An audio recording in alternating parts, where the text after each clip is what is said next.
Okay, we should be set. Okay. We'll call this Arches Recreational Hotspot Coordinating Committee meeting to begin at 2:06 p.m., June 17th. We've got all the members in attendance, still waiting on some staff, but we'll go ahead and get started.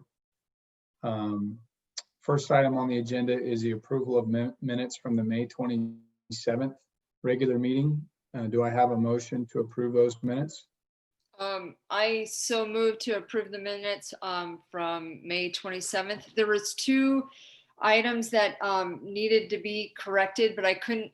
I tried listening to the video again, and there was something, Evan, you talked about. It's written that it says Ken Canyon multi-use path, but that doesn't exist, and so I don't know what bike path you were talking about. And then Curtis, at the end, you say that you honor the request to get the 4 projects at to UDOT by the end of April, which was not the right date either, but I don't know what you were. Yeah, so the motion will be to amend the minutes to be the end of August or the beginning of September. Gotcha. And then the bike path is that the Spanish Valley multi-use pathway? Is that what we're referring to? Well, he's talking about 2 different bike paths. So it was unclear as to what. Yeah. I don't remember it right off the top of my head, and I don't have the minutes pulled up. I could take a minute to do that. So Karen, where is that at? It's in the 27th. When it's in Evan's talking about, so Curtis's is at the very, very end of the minutes. And then let me see if I can pull that up again. And then Evan's talking about, let's see here. Oh, I see it. Ken Canyon Pathway. Is that what you're talking about? Yes. Ah. I was just curious if we had a new bike path I didn't know about. We can just give Evan a minute. We're not in a super rush, Evan. If you want to take a minute and.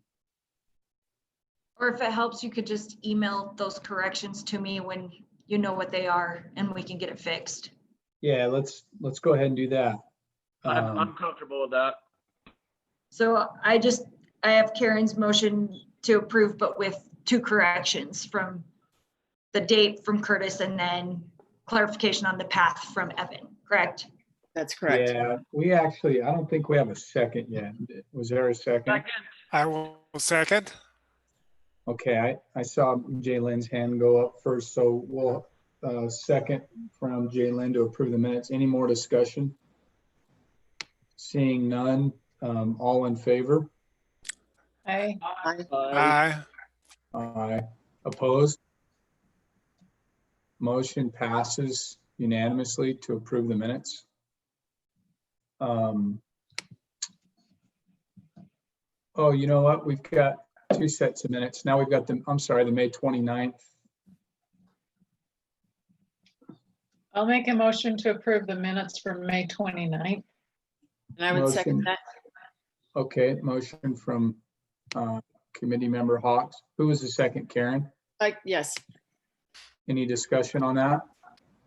No. That was our field trip, right? Yes. Okay.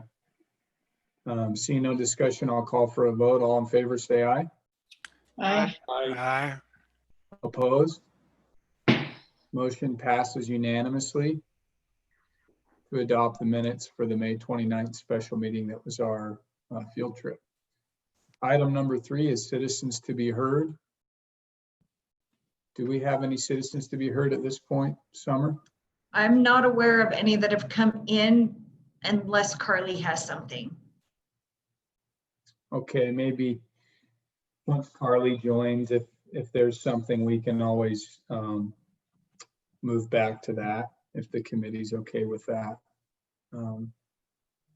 So with that being said, we'll move on to item number 4, committee member reports. I will just start off with a very brief report. Essentially, I've got a message from Zachariah that says the Zoom link is for next Wednesday. Can you email me the correct Zoom link? Would you mind emailing him a fresh Zoom link? I will.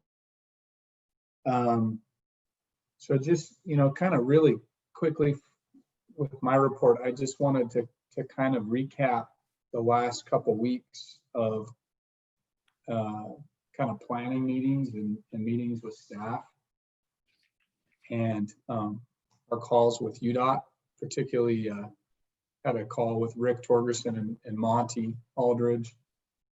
And the focus on the call was, kind of to understand, really where we're at and how we can make best use of our time moving forward. And I think the lack of clarity on my end was we were asked to pick 4 projects in a 2-week time frame, and really stick to those projects to the end. I think that was kind of just coming from a desire from UDOT to see us kind of get with the program and get serious pretty quick. But one of the things that, has become more apparent as we've gone on is that UDOT is really looking for a parking project downtown. And that's something that is really important to them in terms of that congestion item. And of the 4 projects that we voted on as a committee, the off Main Street parking project has the most, needs the most time and focus and assessment in terms of delivering a concept, design, and budget, which is really what the deliverable is from us. That's really what UDOT's looking for on any project on September 1st when we prioritize our projects and give them that list, is a concept, design, and a budget for each project. And so just kind of reassessing things, we have 4 projects. We have the Spanish Valley multi-use pathway that we already have a concept, design, and budget for that.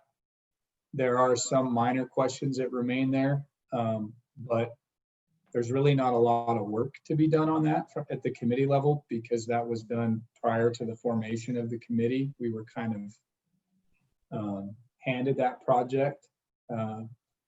The off Main Street parking is something that UDOT's looked at before and have agreed to award funds to before. So there's really not, we really don't have to validate its eligibility pertaining to the congestion and economic development criteria, the legislative criteria. That's already been done. What the Main Street improvements needs is it needs modeling, and we can't run the modeling until we know what we're going to do with the off Main Street parking and how any kind of, redesign downtown is going to affect those improvements or vice versa. So the deal with the Main Street parking is once we agree on a concept design for the off Main Street parking on city streets, then we can plug that into the Main Street parking modeling. So that project is kind of just idling until we get to a point where we can plug in that concept design from this other parking project. And then the 4th project is the Southern Recreational Trailer Parking. That project's not gotten a lot of attention to this point. I know that I've got some comments from some committee members that they feel like without a transit project that it really doesn't, make a lot of sense at this point. We don't really need to make a decision on that right now. But I think probably the conclusion to my report and what I really wanted to express to you all and give you the opportunity to provide some feedback is of our total scope as a committee, the majority of the work that needs to be done, at the engineering and the staff level is our parking project that we've chosen to focus on, and that's the off Main Street parking. And so there's some items on the agenda today that are related to that project. And I think really where we're at now is we're understanding where we need to focus our time to be successful between now and September 1st. But we're trying to sort out who, what, where, and when is going to be doing the work to deliver that concept design and budget for the off Main Street parking, and exactly what that process is going to look like. It's a city project. It's on city streets. This is a city committee. Carly has kind of plugged Chuck in, and Chuck has produced some tools and led some exercises to this point. For instance, the template, kind of played tour guide on our field trip. Chuck's put together a draft work plan, kind of scope of work. So the city through Carly and Chuck, are starting to put together a proposal and a plan to work through that. And so that we have that going. We also have some committee members in the Downtown Business Alliance that's done a lot of work on that project. And we have a presentation from them today, to kind of introduce that. And so I think the biggest, one of the last hurdles, I guess, in my mind, to getting us on a path of moving forward is the committee being able, and particularly city council members, because it's a city project, needs to be able to kind of digest what Chuck's and the city staff is proposing and what the Downtown Business Alliance, kind of what they're working on, and figure out a way to merge those in a plan that everybody's on board with to ultimately deliver that concept design and budget by September 1st. That's the biggest focus to me. There are just two other quick things. You saw the email from the mayor inquiring about the Emma Boulevard dispersed parking project, kind of a pocket parking project. And that kind of raised this question of, there was so much focus on the downtown parking structure, that did the formation of this committee and the focus of this committee, does that include us needing to be involved in the Emma Boulevard project and any UDOT funds appropriated to that? That's a question I really wanted to ask Monty, and so that the committee can have clarity on that, because to this point, neither myself nor city staff, or as far as I can tell, elected officials, are really clear on that. That's something that we need to be aware of, I guess, for two reasons. Is we're not really stuck in that box of 4 projects anymore, and that's not really our doing. That's something that we've gravitated, away from, both by conversations with UDOT and just our own realization that mold doesn't really work for us. And if Emma Boulevard needs to be on the table for the committee, we need to have that conversation and understand that. And the first thought that I had is, because the biggest challenge of the off Main Street parking is being able to create, my conversation with Rick and Monty was, we're looking at at least a net 120 to 150 parking spaces to consider that a real parking project. And if the Emma Boulevard project, for a little cost, can help kind of subsidize that number by 30 to 40 parking spaces, whatever that is, maybe that's something that we want to, be more aware of and understand and take a position on it. But we'll kind of get into that with Monty later on. The last thing I'll mention is we've been talking about doing decision lens again, and decision lens is really a way to kind of rank your project against the criteria. And in my last conversation with UDOT, I more or less said, well, really, I mean, you guys through the first round have already validated or agreed that dispersed parking downtown, Main Street improvements all adequately meet the criteria. So from my end, it looks like when we get to the end in September and we have, our off Main Street parking concept design and budget, multi-use pathway design and budget, Main Street improvements design and budget, and maybe another project or two if that happens. We just need to sit as a committee and, for instance, maybe we have a committee member just make a motion to prioritize those projects 1 through 3 or 1 through 5, whatever that is. And then we just turn that list over to UDOT on September 1st and say, here's our priority list of projects. And Rick Torgerson's response to that was, that's perfect.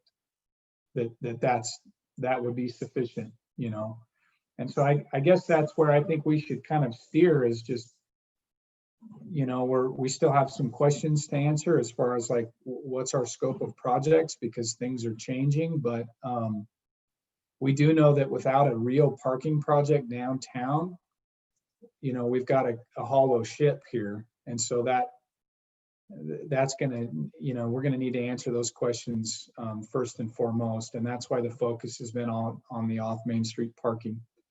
And I also do want to mention, that public transit is something that some committee members have asked for. And I got a little frustrated, and I expressed that, with Monty and Rick. It's all good. There's no hard feelings, but they asked us to, pick 4 projects in a box.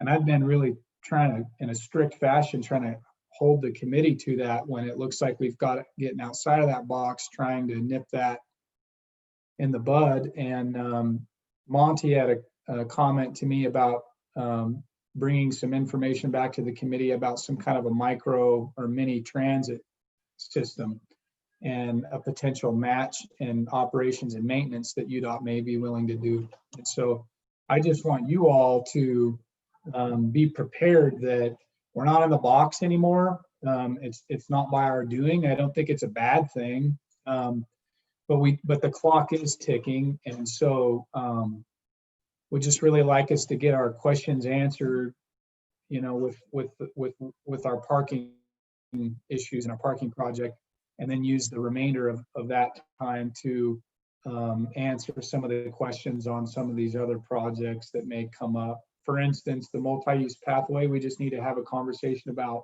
congestion. We've already heard from UDOT that they think that it very well should be forwarded or could be forwarded. And so I don't really know how much more discussion is to be had there, but the last 2 to 4 weeks of this committee's work in late August, we're going to be kind of taking care of all that housekeeping. And for the remainder of this month and likely the majority of July, we're going to be focused on, the parking project and the off Main Street parking project, at least until the point where we have a group of staff and maybe a working group that's made up of a few committee members and staff and whoever that are just focused on that work plan. But we've got to agree on that work plan first. And the last thing I'll say is I just really want to emphasize that I think the committee really needs some guidance from the city council members and on this project, because for as happy as I am to be serving as chairman, I'm a county guy and I deal with county staff. And I think on a city project with city O&M and city engineering, if we get to a question as a committee about how we move forward, I'm feeling like we really want to hear from our city council members on the committee and see you 3 come to consensus on how to direct your staff, because that's your neck of the woods, and that just makes sense. So any quick follow-up questions or anything on that report before we pass the microphone? Or Yeah, I have one question, Curtis. You mentioned the multi-use pathway. Typically it's labeled Spanish Valley Multi-Use Pathway. Does that include the connecting from the Colorado River to I guess it's Fifth West? Or is that an entirely different project? And my other question is, does that portion have a plan and a budget? Has that been created by the city? Do those Go ahead, Amy. questions make sense? I'm gonna let committee member Clapper answer that. He's more knowledgeable on the project than I am. Yeah, the plan that's in place, that's kind of the shovel-ready one, has the Spanish Valley pathway tying into Mill Creek. So I guess that would be a later phase to tie it into other alternative transportation paths in the future. But then our Just joined the call and it sounds like you're talking about the Spanish Valley Drive pathway. So just want to let you know I can be available as a resource. okay. I think I understand the Spanish Valley multi-use pathway. What I'm trying to determine is there's a portion from basically the Colorado River to Fifth West, I believe. Wait, Yep. no, that's not true. It's from Fifth West, probably to the city. Anyway, there's a connector portion north of the city that has not been built yet. Am I completely off base there? And if that hasn't been built, is there a plan and a budget? Is it almost shovel ready as well? So if I might jump in, the Fifth West to Colorado River currently exists. Right. I That- did that figure shared use that out path. as I was talking. Currently exists, and then that also connects with the one going up to Arches. So I think that's all pretty continuous there. The city is extending with the North Moab project that shared use path down to close to 400, down to the rock shop. And then that's crossing at that Hawk signal that will be turned on when the path connects at that location currently. Okay, thank you. That And clears that's it up. that's also where the trail picks up on the opposite side and uses that Emma Boulevard. Okay, thank you. Yeah, I think we've talked about, and we've heard from UDOT that they felt like at minimum, the northern portion of the multi-use pathway has made the most sense, but I think once we have some bandwidth freed up towards the tail end of the process, once we get the off Main Street parking and Main Street improvements taken care of, we can kind of spend a week or two kind of deep diving into the multi-use pathway and determine like what our proposal is, if it's the entire thing or a portion of it or what have you. And we did get some concerns about how it addresses congestion, and I'm sure, we can have a good conversation about that and give Zachary an opportunity to really, and any committee members to kind of pitch, that project to UDOT and the rest of the committee before we go through our final ranking process. But again, because a lot of the work that's been put into that, before it landed at the committee level, we need to focus our time on the project that, that's kind of still in its infancy in terms of a concept and the costs associated with it. So any other comments before we move on to anyone else's report? Okay. Zachariah, do you want to report on anything since we just got you patched in, or? No, I don't have anything to report at this time. If there's a moment later in the meeting where it makes sense to, chime in on some of the ongoing conversations, I will. Okay. All right. Zachariah, I don't know if I don't want to put you in the hot spot, but I was wondering if there's any other relevant updates besides just the project that you might want to throw out there. I'll leave that up to you to decide. Sure. Well, for those of you that haven't heard, yesterday I submitted my formal resignation from the county as the Director of Community and Economic Development. So effective August 7th, I will no longer be with the county and will transition to working for the Synergy Company as the Director of Corporate Development and Corporate Social Responsibility. Hey, Zachariah, maybe something that's related to your departure from your county position that may be of interest or importance to the group is the work you've been doing on like the regional transportation planning with UDOT. Do you have anything to offer the committee as far as who you expect or anticipate, kind of taking the reins on that and how that can impact the work that we're doing here? So are you asking, what's the transition plan for managing that process? That's kind of just been referred to as kind of you're handling that and you're kind of spearheading that. So that might be something in the realm of transportation that the group might be of interest if you have anything to share on that.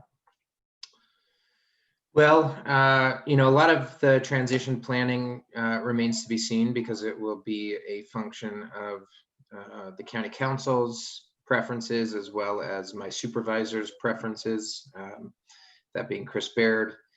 But right now, the most obvious transition plan is for Bill Jackson and Chuck Williams to step up and play larger roles in managing that.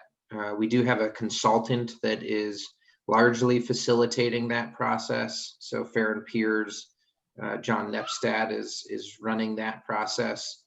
I would guess that the county will want some additional staff support on that project, in addition to Bill Jackson, given the regional significance of it.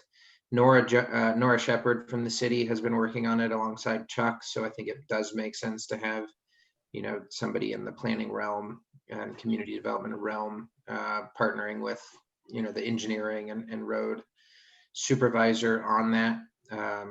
But I need to have a larger conversation with Chris Baird about transition planning as well as the broader council. So that's the transition plan in a nutshell, or where we are in the conversation about transition planning. But related to that is that the work that I will be doing for the Synergy Company will have a large outward-facing component to it. The Synergy Company is very committed to increasing its presence in the Moab community and doing a lot more in terms of community relations and community engagement, and really being a larger stakeholder in the community and regional economy. And so there are opportunities for me in that role to continue participating in these ongoing planning efforts. So I'm not going to just drop off immediately and entirely. So hopefully that will also help with the transition planning. Okay. Well, we better get moving because we've got a lot on the agenda, and we're expecting we got a presentation here up next. So is everybody, do we have any other reports, or are we ready to move on? Okay, let's move on to the framework document, which we have a link there to on the agenda. My link's actually not working. I'll go back and click on just the regular agenda, but does everyone have the opportunity to pull that up real quick?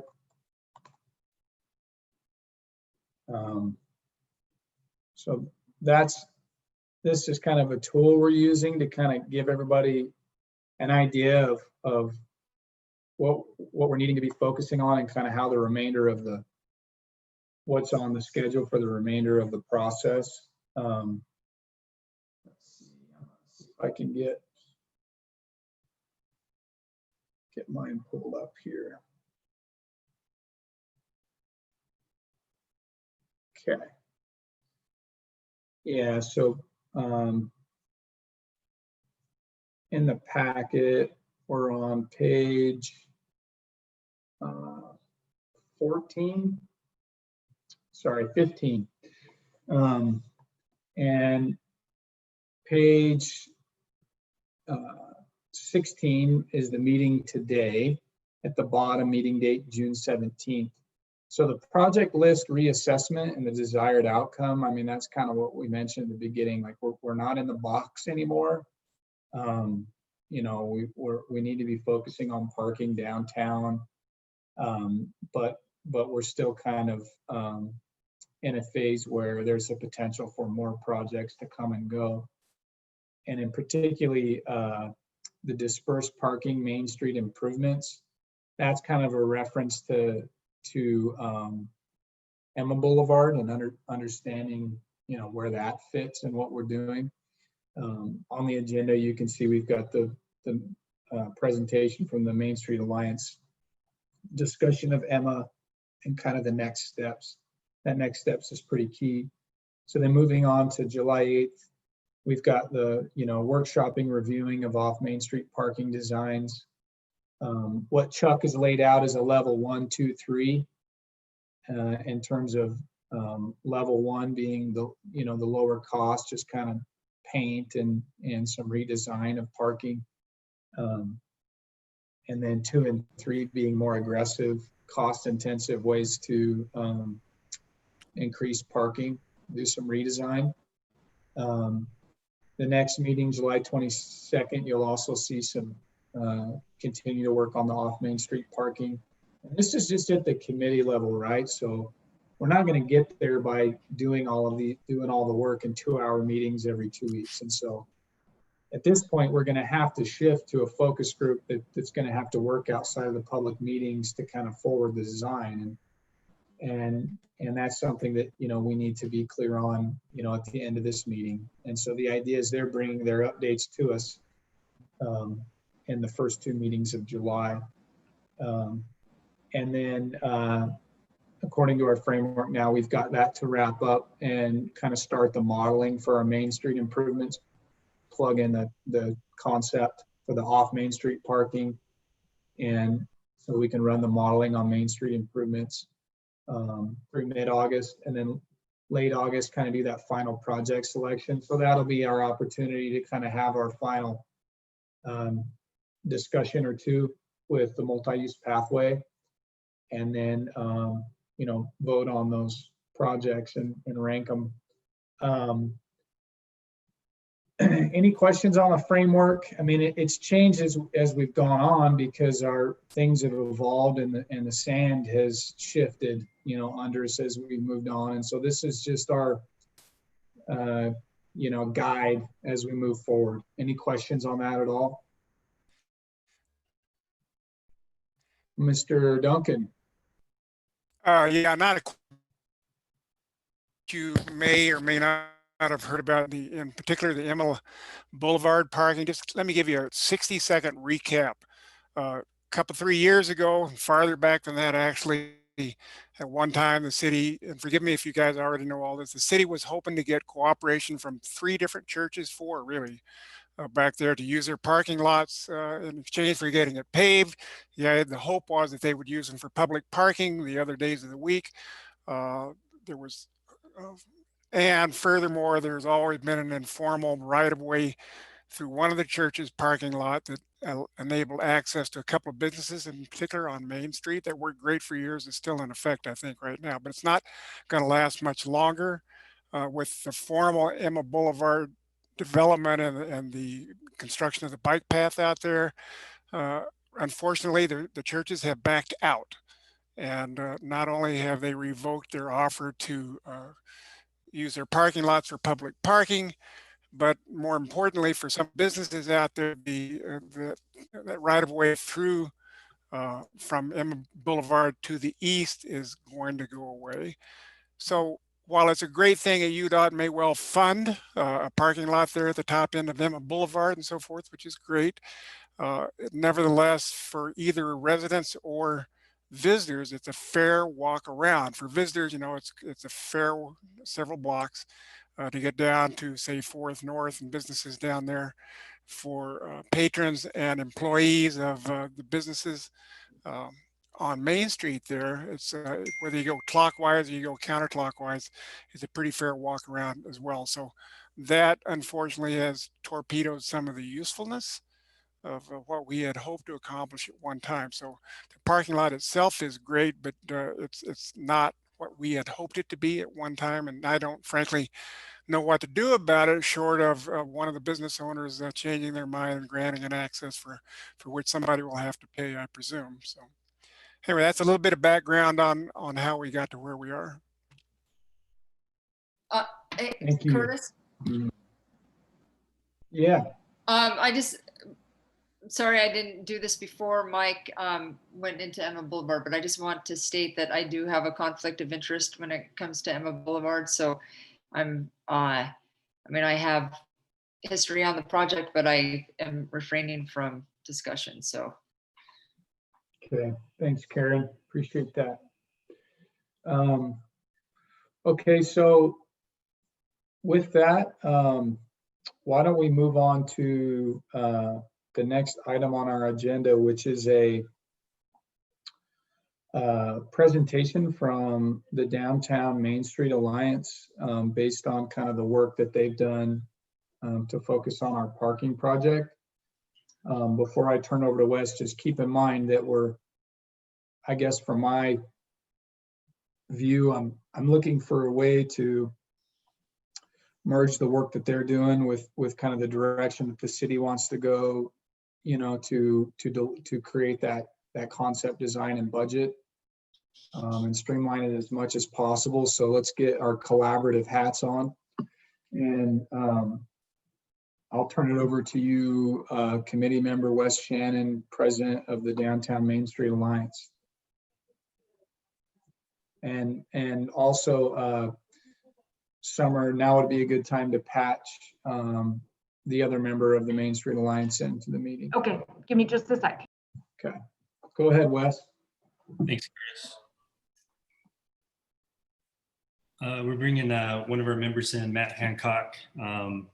We've been working together with a group of people, just kind of snowballing this whole downtown project. We think it ticks a lot of the boxes for the criteria and the scope of Hotspot money. And we've been doing a lot of walkarounds, a lot of conversation between businesses, trying to come up with ideas. So I'm not going to waste your time. I'm going to turn over to Matt right away. Matt's going to give us this presentation and just kind of give us an idea of what can happen down in the downtown corridor on the side streets for parking. So Matt, go ahead. Just unmute yourself. Hey, Matt, we need you to unmute it. Unmute. There you go. Yeah, you got me? Gotcha.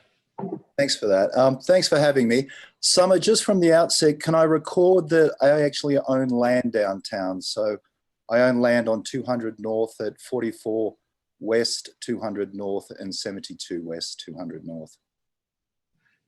Hey, Matt, can I also just ask you to kind of give a brief introduction of yourself and your background to the committee and the citizens? Yeah, sure. My name's Matt Hancock. I was trained as an engineer. I have a first class honors degree in engineering, a master's in commerce and finance. I spent roughly 20 years in aviation, everything from research to flying jumbo jets through to operations to eventually becoming a senior executive with Qantas Airways, the general manager of fuel efficiency, driving a team of professionals and managers delivering over $320 million in fuel benefits over a period of 5 years. So that's my background. I've got a transportation background. I've got no background in road transport, but as an engineer, you get an appreciation for what to look for, where to look, what questions to ask. So I'm hoping I might be able to contribute something here to try and move the discussion forward on, you know, parking downtown specifically, and potentially at a later date, Main Street improvements. Thank you, Matt. Okay, so I'm just going to launch straight into it. And apologies to Kaylin and Mike. You were very kind enough to meet with us the other day. You sat down, you've seen most of this, so I'm going to try and move quickly. But I just wanted to start with Wes's great quote a couple of meetings back: "The future could not be more dire. Thriving downtown business community is now at a standstill." So we'd like to try and encourage the committee when moving forward to give particular attention to those projects that would support downtown. Since Wes made that comment, we've seen a number of businesses close permanently, which has been pretty sad. Eclectica Cafe is closed, Atomic Grills, the Szechuan restaurant, and even Wes's own restaurant, LaSalle House, is still closed. I actually went back and read the legislation in full, the hotspot funding legislation in full.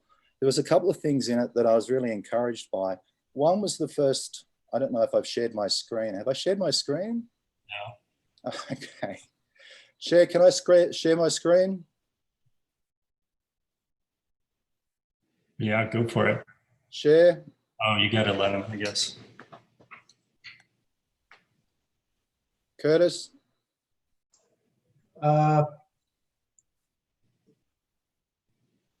Let's see.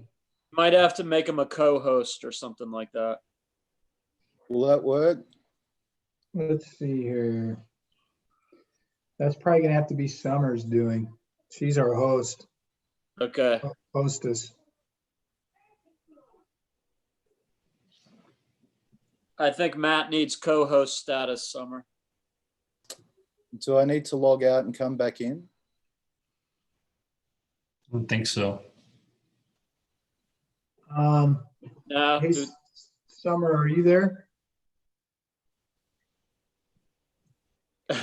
Oh no. If it wasn't so big, I'd send it to the chair, but I think it's about 60 megs because of the photos in it. Yeah, let's just hold on a minute. We'll get it sorted out. Hey, Summer, are you there? Sorry, I'm here. Hey, can we make Matt capable of screen sharing by making him a co-host, please? He should be able to share his screen because it's not limited. Can you direct me there? Hang on. Yeah, if you look at the bottom of your screen, Yeah, it's share screen. Yeah. how's that? Is that better? You got it. Look at that, high tech. So I actually sat down and read the legislation again, SB 277 around the hotspot funding. A couple of things that really struck out that I thought were great. One was the mention of multimodal transportation projects. After much of the reading I've been doing, reference to non-motorized vehicle transportation projects. And of course, the legislation itself, straight off the bat, it says prioritizing projects that have a significant economic impact associated with recreation and tourism, and has been mentioned frequently in these discussions, a congestion mitigation impact. Now, I hate wordy slides, but we just thought it was important from a congestion point of view, the Alliance get across its understanding of congestion. On Main Street, we define congestion as being that vibrant corridor between 200 North and 200 South. And we'd like to make the important point, we see it as congested, or it is congested precisely because it's popular. It's an essential part of our local community and the tourist experience, and the engine of our small business economy. And diminishing its popularity to improve congestion we see as self-defeating and potentially economically damaging. And there's just been some side discussions around, potentially moving to different streets, and we just like to say that we wouldn't support that. Rather, we reckon that the Main Street precinct must be supported and improved, never replaced, as a matter of priority. And safety, flow, and the experience of all street users need attention and support. So one of our proposals is to expand into our side streets. They're already zoned for commercial activity. They're big, they're wide, there's plenty of space. And we think that by developing into our side streets, we can help manage some of our congestion issues. I say here, redesigning our side streets in a manner that embraces United States Department of Transport complete street concepts will deliver true multimodal transportation options that prioritize all road users in a way that a parking garage couldn't. And we were opposed to the parking garage because we did think it fell short. We did think there were better ways of achieving that, a solution. And that's what we're looking to present here. A complete street approach will provide ample dispersed parking, on-street parking that is easily accessible from multiple points off Main Street. We get the impression that there is a sense in the community that there is limited scope to add parking to our side streets. By careful examination, we don't agree with that. We'll present that here. Moving into our side streets will improve and promote flow around more of our downtown core. Importantly, in a manner that supports pedestrians, transit, bicycle and vehicular traffic with scale and form that is consistent with Moab's character and master plan. So it's just straight off the bat. And then it becomes a picture essay. So it's a lot less word, it's a lot easier to follow, and the slides pretty much speak for themselves. We make the point that providing additional parking is necessary, but it's not sufficient. You just can't go draw lines on a street. It's not going to work. We need to create desirable spaces that work. Now, I've been going around town quite a bit over the last month or two, taking photos whenever I see anything of interest. This was a Friday afternoon. We were still in lockdown, but it was Friday early evening. This was 100 North, West 100 North, and you can see not much happening. Meanwhile, on West Centre, it was full as usual. But it's not full. We don't believe it's full simply because of its central location. 100 North is also centrally located. We believe it's full because it is far better designed. It's one of our newest streets and it is better designed on every measure. It's got coherent design factors, it's got shade, it's got crosswalk curb extensions, the traffic has been slowed, the street has been narrowed. It's a better street for all users. And so if we go back to 100 North, this was another day in June, where's the best place to park? Well, that car made it abundantly obvious. You have a car parked under a lonely tree. So that is the best place to park. It's also probably the best place to walk, catch a bus, ride a bike, start a business and dine and shop. Now, Moab streetscapes should support all road users. I've mentioned that before, pedestrians, transit, cyclists and motor vehicles. And interestingly, when you get into US Department of Transport complete street concepts, you get referred to different cities. Chicago now prioritizes road users in that order, as do many other cities. So back to West Centre Street so we can get an appreciation for what we already do well in Moab. West Centre Street's a better designed street, as I said, built in 2006. The intersection bulb outs have narrowed the street, calmed the traffic, improved the experience, and popular dining has now emerged as a result. Without any of that, we couldn't have had that. We've got outdoor dining, art, wide sidewalk. It's allowed for other amenities. This family enjoyed the street. I didn't want to take a photo, but they all grabbed an ice cream and spoke. They all sat around. You know, they just enjoyed what the street had to offer. There was a discussion earlier in the piece in one of the meetings about we needed all of our turning lanes on our side streets. We don't believe that's correct. It's not the case in many other cities around the United States. And it's not the case in one of our own streets, which is West Centre Street. It eliminated a turning lane, a superfluous turning lane. And as I mentioned here, the traffic's continued to clear well at this intersection since the redesign in 2006. Also has other traffic calming features. You've got this neck, you've got the pedestrian crossing. This neck is cleverly designed. It's really just an island, so there's no problem with channeling and drainage. And I want to make the point that people naturally gravitate towards areas of interest with facilities facilities that support recreation and commercial activity. Now, this is out the front of Moonflower. It's incredibly popular, creative seating around the trees, bike racks, people sitting on benches. It works well. And we've got other isolated pockets of great. This is on 100 North, plenty of, it's a great part of that street, but none of it's linked. And so by moving into our side streets, our goal is that we will start to link some of these aspects of our side streets with Main Street. And there's plenty of scope to do it because Moab's wide side streets are needlessly desolate. There's a lot of wasted space. And we think we could quite easily build something on West Centre Street that would link our East Centre restaurants, the Moab Museum, Style Hall, the library, East Centre Street Gym, and the county and the city council chambers. There was previously some discussion around applying the template out the front of the council chamber onto our other streets. And that came from comments that I and others had made about how well designed that parking was. And it is, it's very well designed. But I want to make the point that it's designed for that location and for that context. And so it's not to be expected that could it be easily applied in other locations. I'd also like to make the point that it's a very wide street and it's taken full advantage of the ample space it's got available. The parallel parking is 9 feet wide. The lane width is 15 feet wide, and the angled parking has a depth of 20 feet. Now, as you can see here, we've got 3 trucks. There's ample spacing. Here's a Ram 1500, a Toyota Tacoma, and another Ram 1500, full cab, long bed, plenty of space. That compares with a similar layout in another city, Salt Lake City, with which I am also very familiar. I spend a lot of time on this street. 300 South Salt Lake City has exactly the same layout on one side. You've got angled parking, that's only 17 feet deep. You've got a laneway that's only 13.5 feet deep, and parallel parking that's only 8.5 feet deep.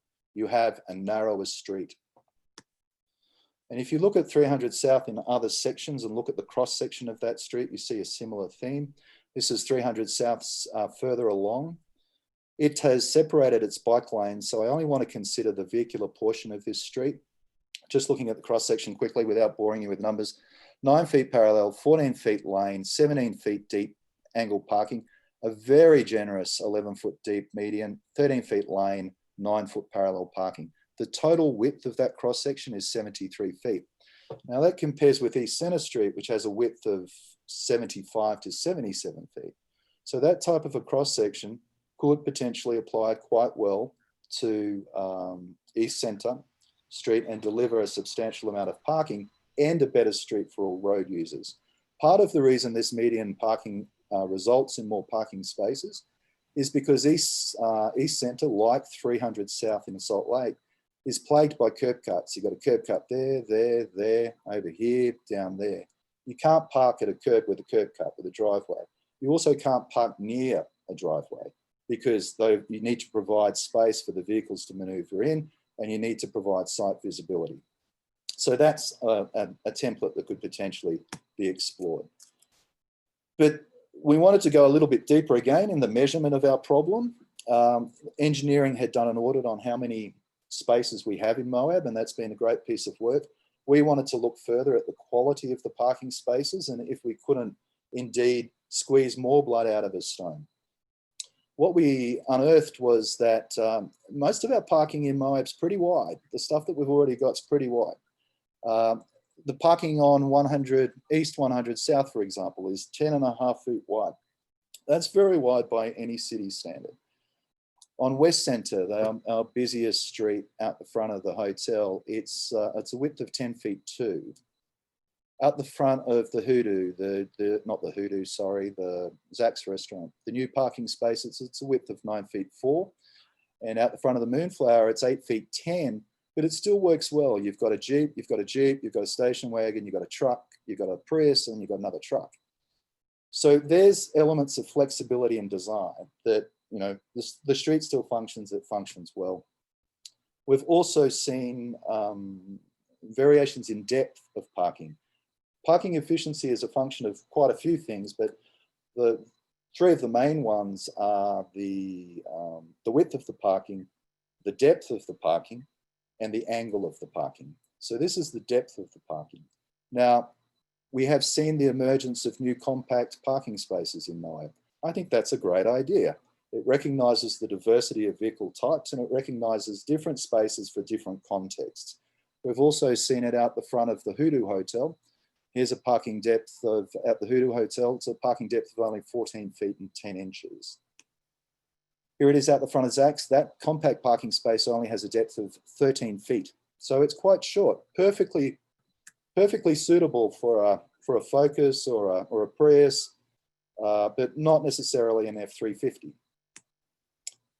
The compact parking spaces have a depth of 13 feet. The non-compact parking spaces, which are brand new, have a depth of 14 feet 7 inches. As I said, this flexibility in design, I think it's a great idea. And we even saw that in the design of the parking garage. There was some discussion around code. I've been trying to read up on code as much as I can. Aviation is riddled with code and regulation. I'm an expert on that. I'm not on this. But what I did notice from the site plan of the parking garage, this is a site plan. I presume it's to scale, and please someone correct me if it's not. It does have a dimension here of 57 feet, another one of 10 feet, another one of 10 feet. So I was able to import that image into software, sketching software, and then trace the rest of the building and get an understanding of dimensions and parking efficiency. What emerged was that the parallel parking spaces in the garage were going to be less than 9 feet in width.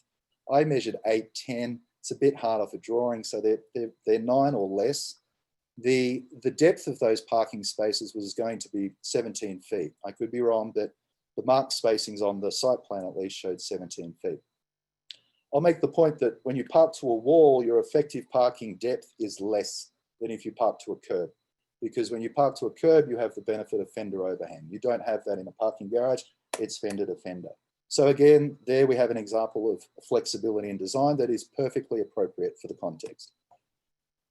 The other thing that affects parking efficiency is angle. Angle parking is very good on some streets. It's well designed for high traffic flows, other streets, it works well. The other type of parking that's the most efficient in some circumstances is perpendicular parking. It's more common in some jurisdictions than others, but it's incredibly efficient. And it's efficient because it doesn't use up much of the curb. It uses more of the street, but it doesn't use as much of the curb. And to demonstrate that, we have West Center Street. The angle parking to the south has 18 spaces. Over the same depth, of the same length of curb, the parking across the way at the hotel that is perpendicular has 28 spaces. Now, we have mentioned these spaces are wide and these spaces are narrow, but you can see the difference. Much of that benefit comes not from a reduction in width, but from a change in angle. I'd also like to make the point that this angled parking, the majority of the parking on West Center cannot be readily accessed from Main Street. It's because it's all angled, it's in the wrong direction. You can only really access the parallel parking on West Center from Main Street. The rest has to be approached from the west. You can do a 3-point turn. I've seen plenty of people do it. So perpendicular parking is something to be explored, specifically for that location on West Center. It's been used in a stack of streets in Australia with which I'm familiar. So I was encouraged to find plenty of examples in the United States as well. This is Indianapolis, which is held up as a leader in complete street design. Columbia, South Carolina, that's Fort Collins, that's Lansing, Michigan, Raleigh, North Carolina, San Diego, San Francisco. You get the point. This is a complete street concept with which I'm very familiar. It's my hometown in Australia. It's Port Macquarie. You have perpendicular parking, but there's many good elements to this street. You've got median parking, you've got a U-turn bay, you've got great landscaping. You've got a raised intersection with raised crosswalks. You've got rumble strips leading into that crosswalk to slow traffic. You've got a transit stop. The total width of that street is 72 feet. Here's Port Macquarie again. Here's Cairns, bigger city, 170,000 people, similar concept, embraces all road users. They've used different textures, colors, lines to delineate spaces between vehicles and pedestrians. There's no dedicated crosswalk. There is a line. This lady, of course, feels more than comfortable crossing what otherwise would have been a huge expanse of street that is now, because of its design, being narrowed and invites all users. And here you've got a U-turn bay. You'll see this throughout Australia. This is Toowoomba. You've got median parking, no associated crosswalk. You've got Bundaberg, Australia, higher density median parking, 2 abreast, no associated crosswalk. This is Rockhampton. They completely changed this street. This was a relatively ugly street 30 years ago, not anymore. But examples also exist in the United States. This is Bellingham, Washington. And typically these examples tend to be around mid-sized cities. You've got, again, double width, if you like, median parking, no real median associated median crosswalk. We're familiar with the median parking that exists in Telluride, or at least most of us are. Here's its application in another resort community of Ketchum in Idaho. There's no associated sidewalk with that median parking. Spokane, same concept. Here we have Colorado Springs, same concept. It does have a median, but it's not very functional for walking, and you've got 2 lanes of traffic. This is Fort Collins. It's a street that invites all sorts of users, 2 lanes of traffic, median parking, no dedicated sidewalk, bike racks, outdoor dining, invites all users. This is Fort Collins again, but this time on a US highway, 287. Would I advocate this design? As someone in the aviation industry, I can look at this and already see plenty of hazards that I would like to see controlled, but it is a demonstration of what other cities have applied in their push to design with flexibility. And this is Augusta, Georgia, where you've got 3 lanes of a US highway with double abreast median parking with no associated sidewalk. Again, I wouldn't advocate this. I can see hazards galore, but it demonstrates my point. We have it in our own state. This is Utah. I'm sorry, this is Provo. At the end of State Highway 114, we've got a median. It's very small and somewhat dysfunctional. It's broken. The paved section's only 4 and a bit feet wide. The median's broken by trees, so it's not continuous in any manner. It is basically expected that the pedestrian will cross the street. And there, further down the road, you have Provo again, where Center Street, where you just have cars parking in the middle. Again, would I advocate it? I would like to see more controlling features on this, but that's what's happening. And here's Salt Lake. Here's Salt Lake. It's a cross section, total width, curb to curb, 72 feet. In that 72 feet, they have squeezed parallel parking, dedicated bike lane, dedicated travel lane, angled parking, a marked median sidewalk, a dedicated travel lane, a bike lane, and parallel parking. And that's all been achieved on a street that is narrower than East Center Street and is as wide as many of our other streets in Moab. So you can see it's a very efficient, and this one's a very cheap design. I worked my way through a number of codes over the last 2 months, starting with the regulations all the way to go. Started with the Green Book, as it's called. It's historically been the Bible on road design, as I understand it. And please, UDOT and Chuck, correct me if I'm wrong. There has been a tendency to acknowledge that the Green Book in the past has prioritized vehicles over other road users, and that necessarily hasn't resulted in the best outcome for pedestrians and cyclists, or created streets that invite everyone to enjoy the street. So even the association that publishes that book, the American Association of State Highway and Transport Officials, has now started publishing other documents which have been supported by documents from the US Department of Transport, including developing a pedestrian plan, and this great document, Achieving Multimodal Networks, Applying Design and Reducing Conflicts. There is so much in this book about designing for low-speed streets, complete streets, shared streets, how to design intersections for users in a way that trucks can still access, but you don't end up with large curb radios, so smaller vehicles take the corner at speed and then introduce conflicts with pedestrians. So there's a lot that's out there on good street design, and it's been very interesting to read. So I just want to go back. That is East Center Street. That is our street. It's 75 feet to 77 feet wide, depending on where you get your tape measure. And I want to introduce a case study. Many of the documents refer to this case study because of its excellence. And when you see it, it's abundantly clear. That's our East Center Street. This was Lancaster, California's Main Street. We're not proposing we do what's next on Main Street, but we think it's perfectly applicable in some form to our side streets. That was their Main Street in 2009. That was their Main Street in 2010. The difference is huge. And you can sit here and deconstruct this for hours. One, it's beautiful, and I do love its beauty. But the other thing from more of an engineering and design perspective is I appreciate its simplicity. It is incredibly simple. They have retained the original curbs, except in this section where they actually extended the sidewalk.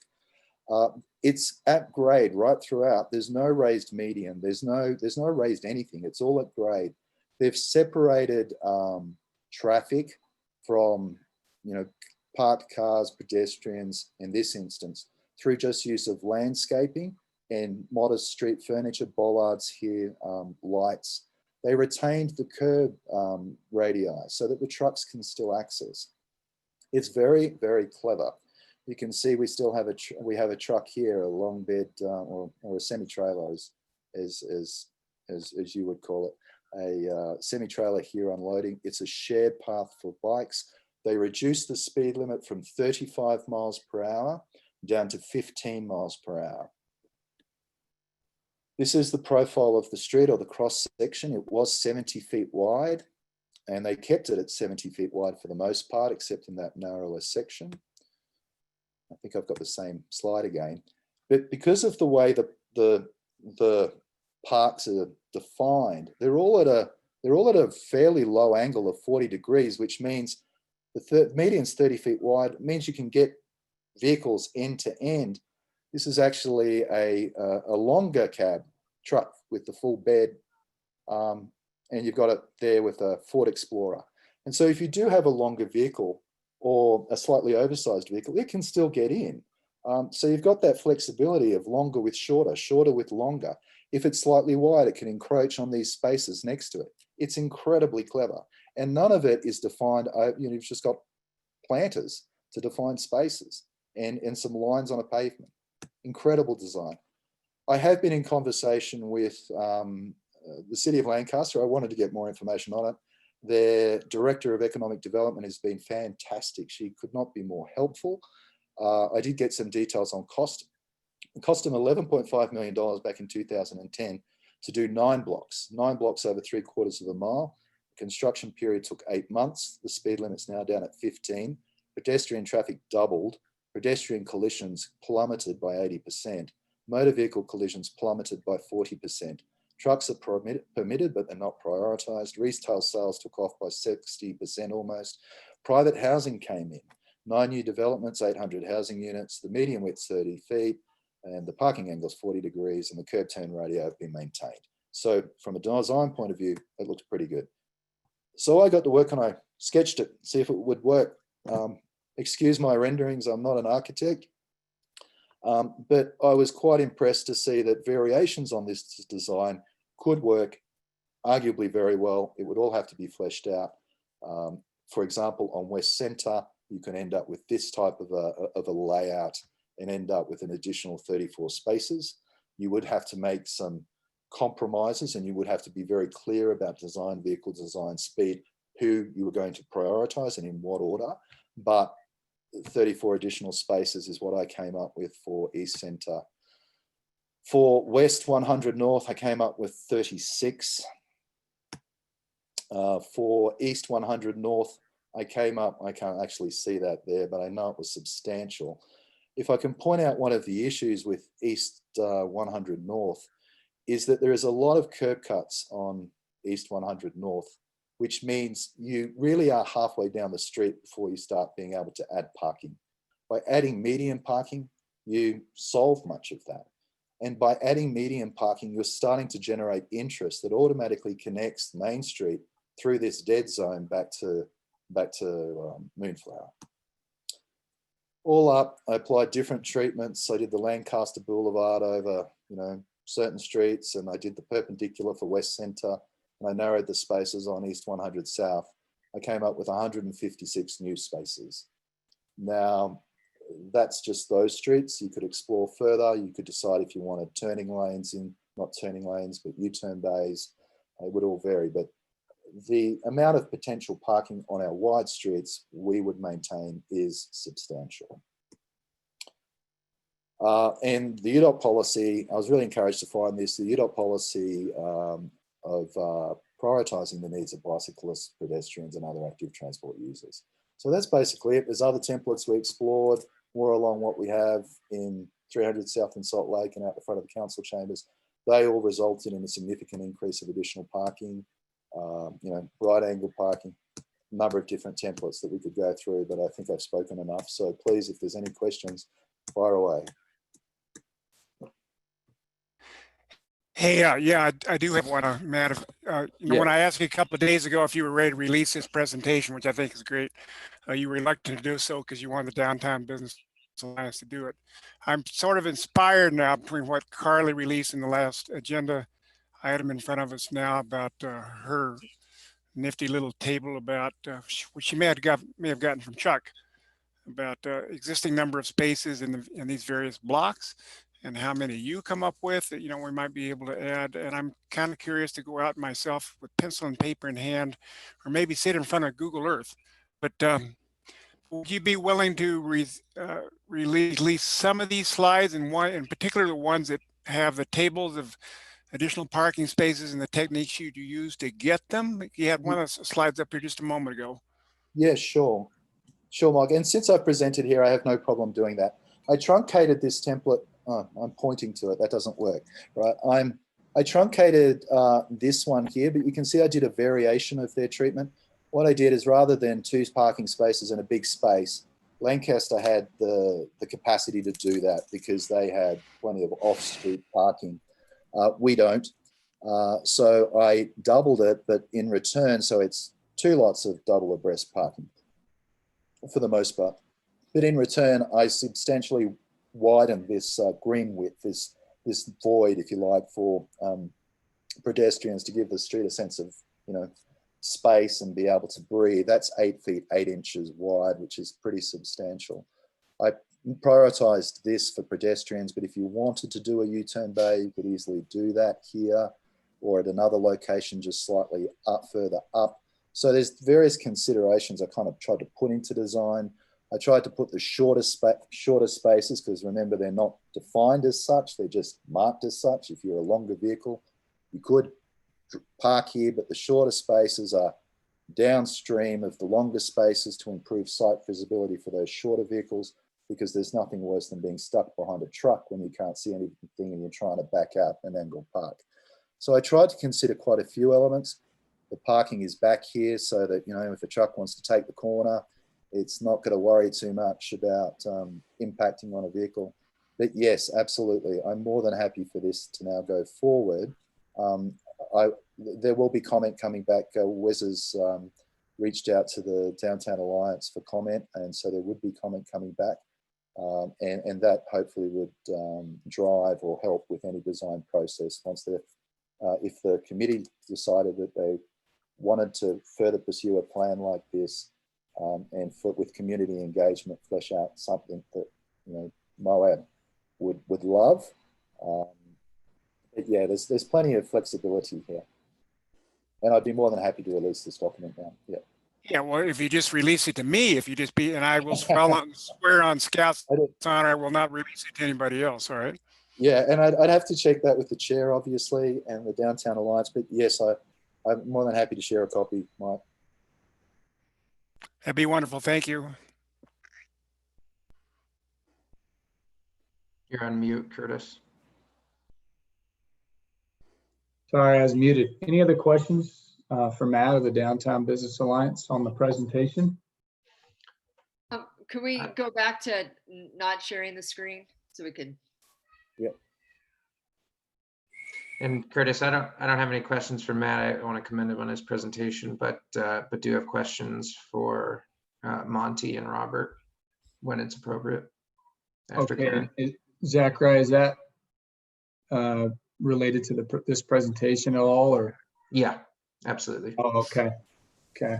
Why don't we finish up with questions for Matt, and then we'll get on to that. Matt, I just want to thank you so much. I mean, that is a very, very impressive potential, it seems, for our side streets. And I mean, I really appreciate you doing that work.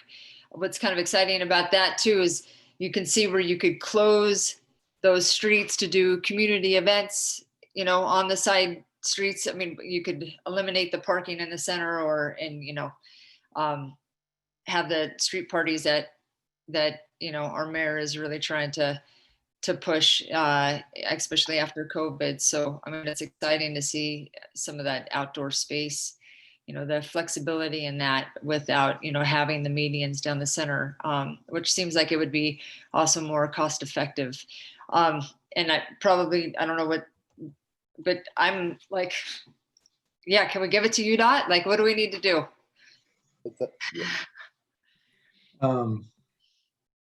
Yeah, really impressed, Matt. And we've been kind of skating around the edges of this project and trying to do some visualization. I think that presentation really kind of put us in the fairway. And so we really appreciate the time that you've put into that and your interest in this as a member of the community, but also, with the Main Street Alliance and Wes. Why don't you stay on for a minute, and then we'll give Zachariah an opportunity to ask his questions to UDOT. So go ahead, Zachariah. Thanks. So, I think, the complete streets design concepts that Matt has presented, are exactly what the city and I think the community has been interested in starting to move towards and to discuss. And I guess I'm just curious what Monty's and Robert's immediate impressions are as to how much this fits within the Arch's Hotspot funding program. There's clearly immense opportunity now and in the future for the city to take on these projects as part of its downtown development work. And I can think of a few funding mechanisms that can help that. But this committee is specifically focused on, presenting funding requests in the context of the Hotspot program. And I would just want some clarity for this group before it gets too far down the path of, redesigning all of the local streets, that this is something the money can go towards. And hopefully it can, but if it can't, this group should know about it immediately.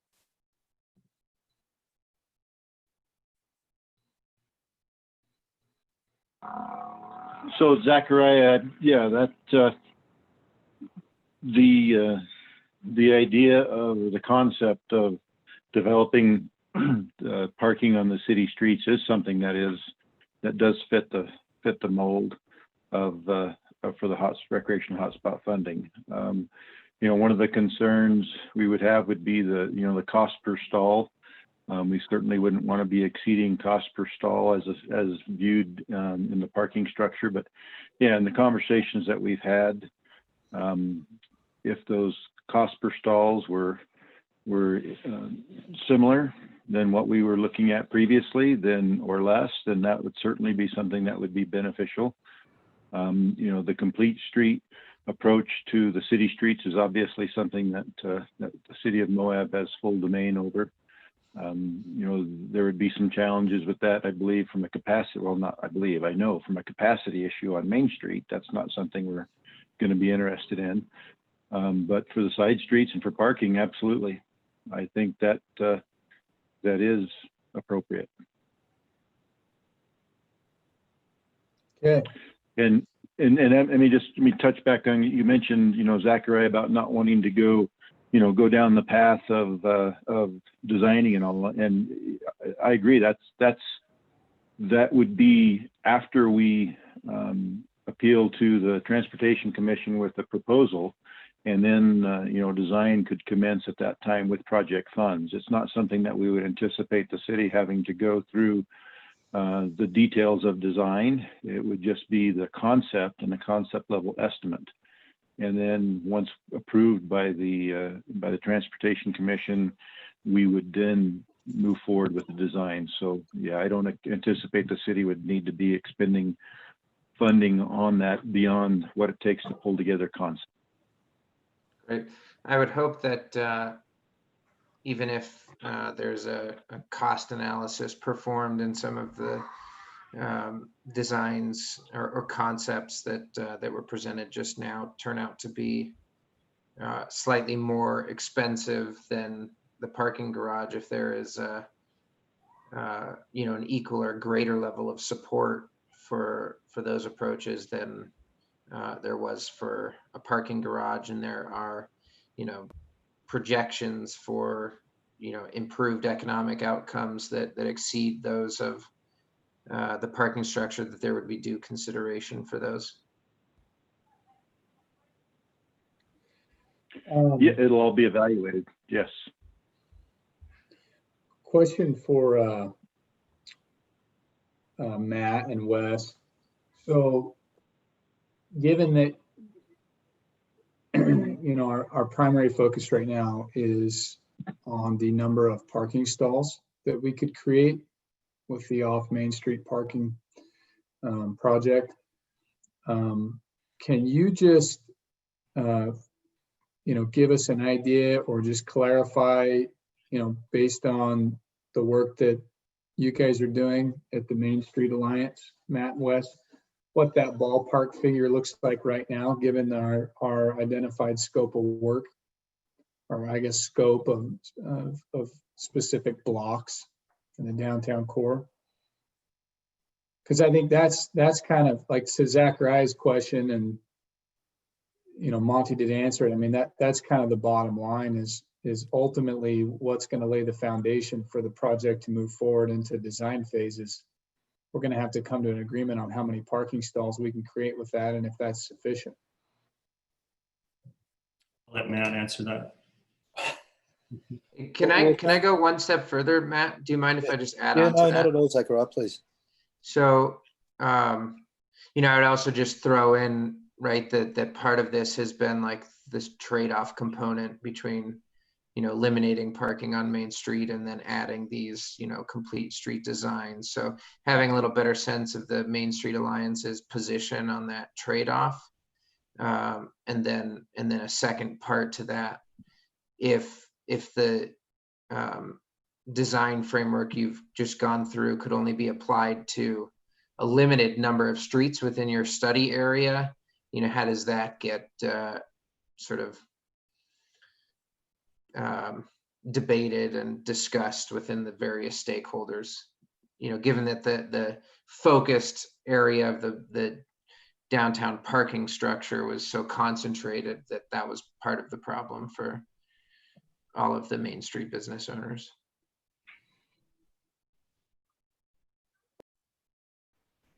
I'm not sure I fully understand the question.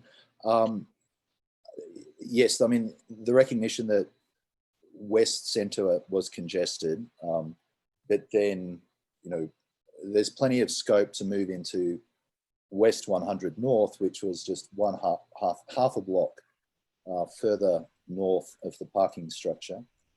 And then also East 100 North, which is also quite popular. And then East Centre, which is also popular. It turns out that this template between 70 feet, depending on which version you take, 70 feet and 62 feet is narrower or at the same width as all of our major side streets. And so it naturally fits in. If you do parking that's very well spaced, you end up with about 40 parks in the median itself. So there's plenty of scope to add parking. I would make the point and go back to the original point about the parking garage, and I was an outspoken critic of it. Part of my concerns were that it could only be accessed on 100 West. So you would have to have driven down West Centre or 100 South or West 100 North to access it. You've driven 1.5 blocks off Main to get into it, and then you have to start climbing the parking structure because, and I could be incorrect here, but based on the sketches that I could see, 140 of the 180 spaces that were to be added were going to be on the 3rd and the 4th floor. And that's not that close. Whereas this model provides close parking that can be accessed from multiple points off Main Street within a walk within a drive that is closer, and certainly if you're going up onto an upper floor, and it's quicker to walk to Main Street. So is that kind of the response, or?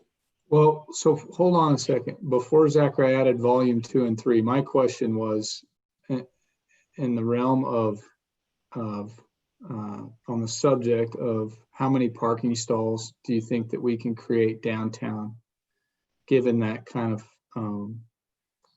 scope that we identified, which was 100 north to 100 south and 100 west to 100 east, or in that ballpark. How many parking stalls? What's the estimate right now, just based on the initial assessments you're doing, without getting too much into like redesigning concepts, because that's what's really going to enable this project to move forward. Is we've got to be in that range of net parking stalls north of 100 at least, you know. And the parking garage, the net figure that's been provided to us was 180. So that's going to be a number that's going to be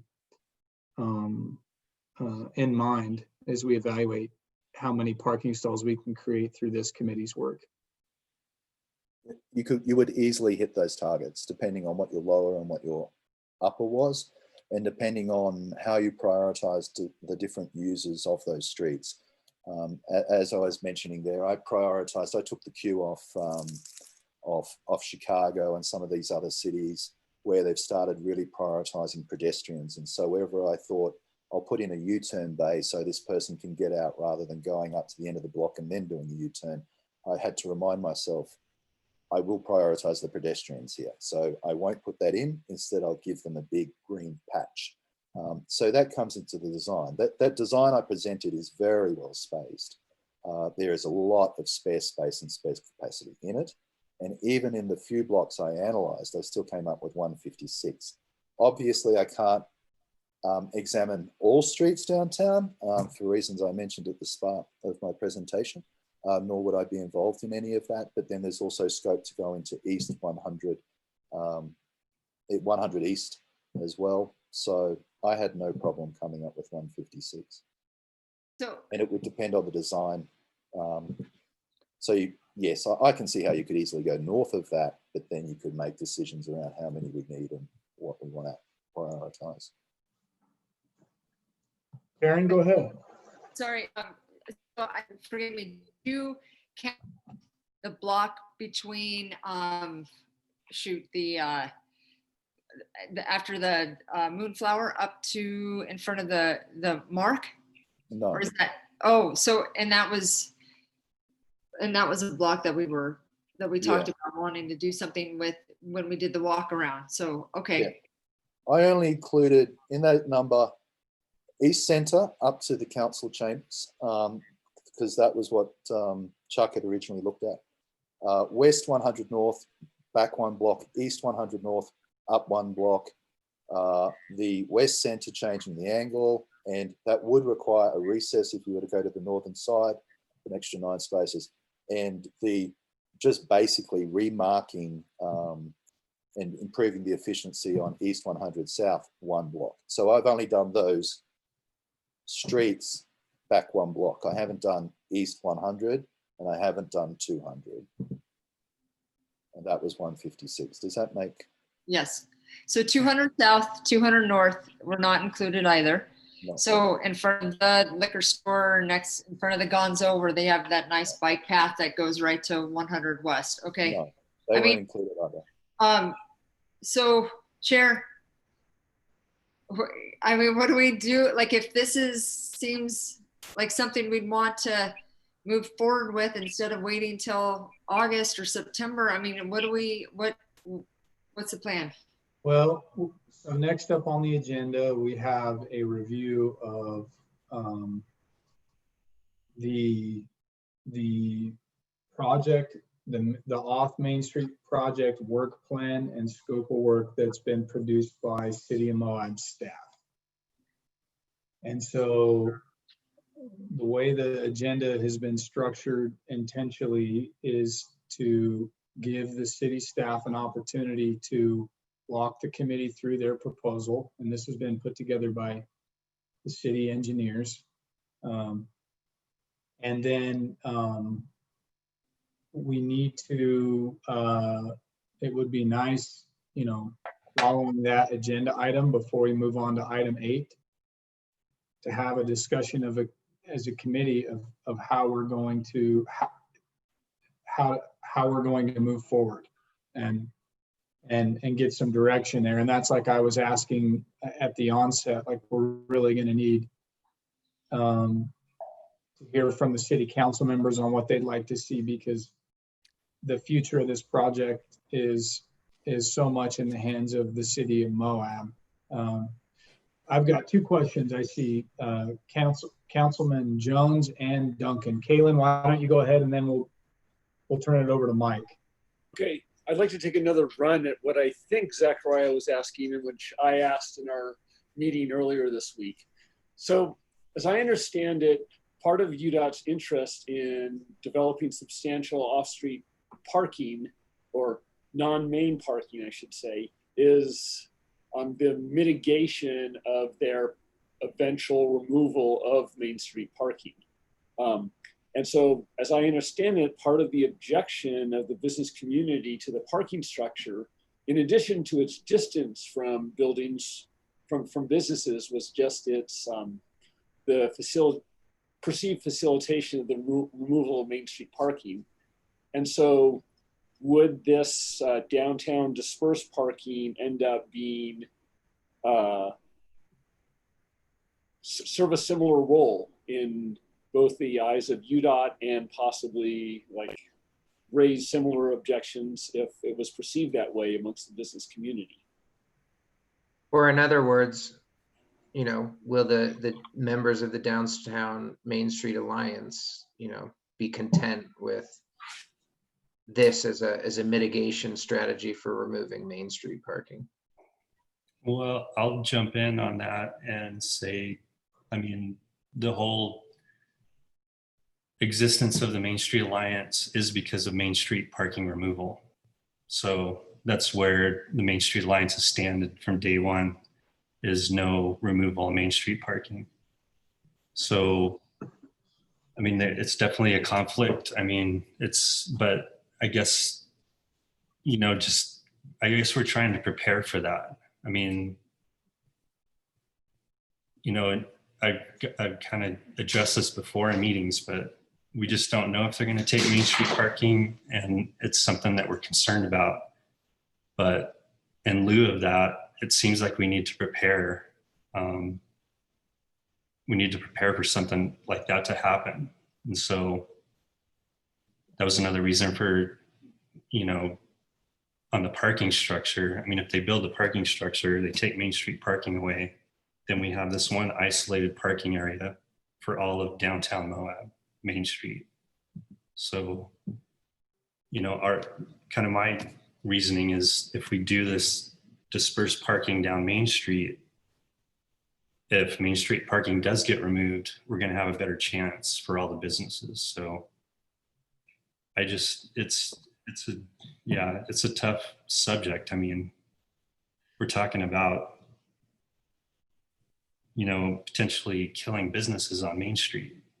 And that's kind of the scope of what the Alliance, you know, all the members of the Alliance are under that mindset. It's just feeling that Main Street vibe.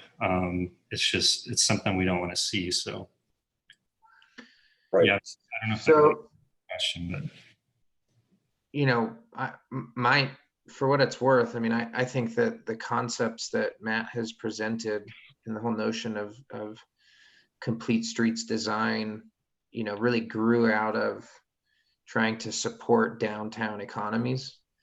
And, you know, from my perspective, we should be going that direction with or without hotspot funding, with or without this committee, with or without, you know, UDOT's participation in it. And, you know, where Main Street parking fits into that is this funding opportunity, right? Because UDOT's goal is to reduce congestion on Main Street. So. Mike, go ahead. Yeah, so I'm looking at Carly's nifty little table 1, made a little sketch of 4 blocks, which turns out if you don't count Main Street, we're talking about a grand total of 10 on the west and 10 on the east. I'm sorry, 5 on the west, 5 on the east side of Main Street of blocks, if you will, that would be revamped and provide increased parking.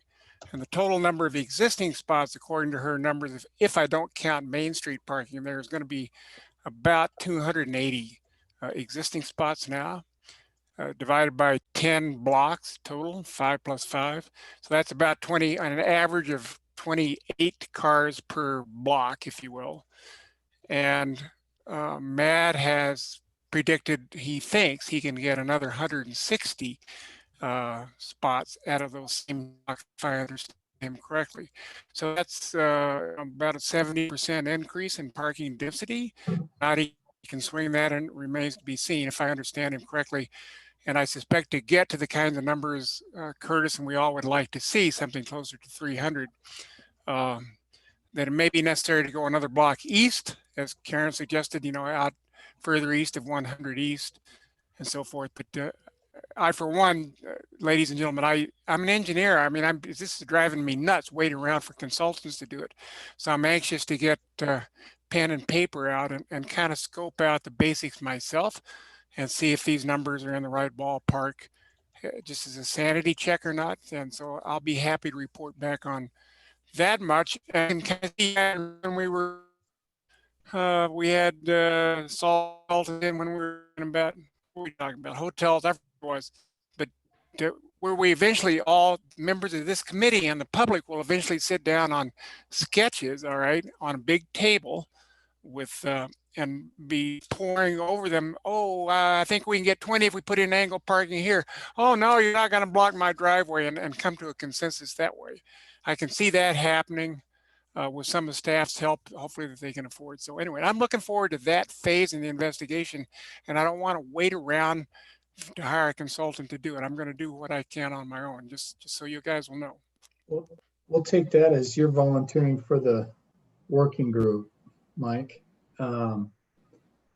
And I think that's good news, because the clock is ticking and we don't have consultants being offered to us. Karen, I'm going to give you a minute, but I just want to let you all know we're at 18 minutes to 4, and I've got a hard cutoff at 4:15, and we still have several items to get through. So we should wrap this up and give you an opportunity to ask your question, Karen, and then thank Matt for his contributions to our work and to the meeting, and then move on.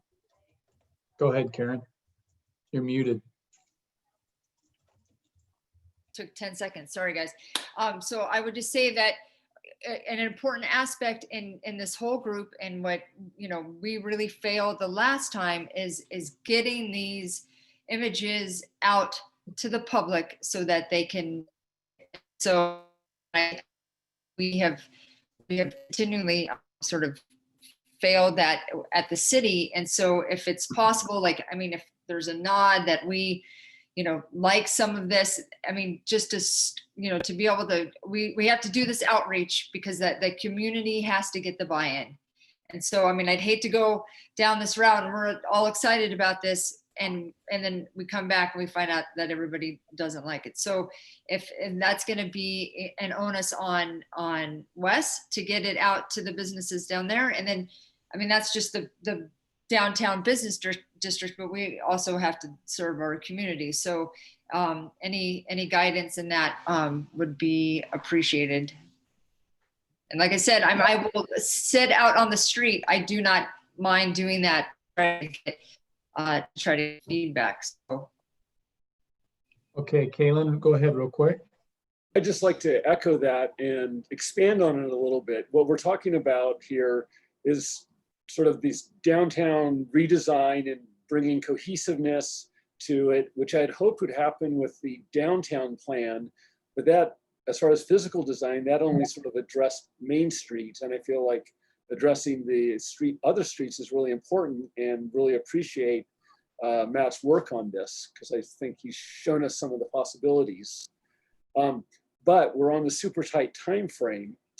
So, and I'm hoping that maybe the work that happens pre-funding can be focused on establishing that we can achieve sort of the minimum number of parking stalls that are needed to secure the funding.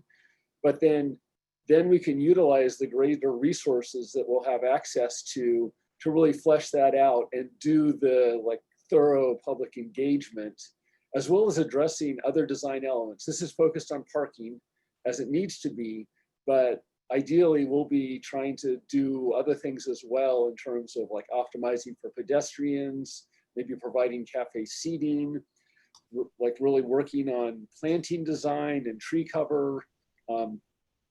And hopefully we don't need to do that all in the next month. Yeah.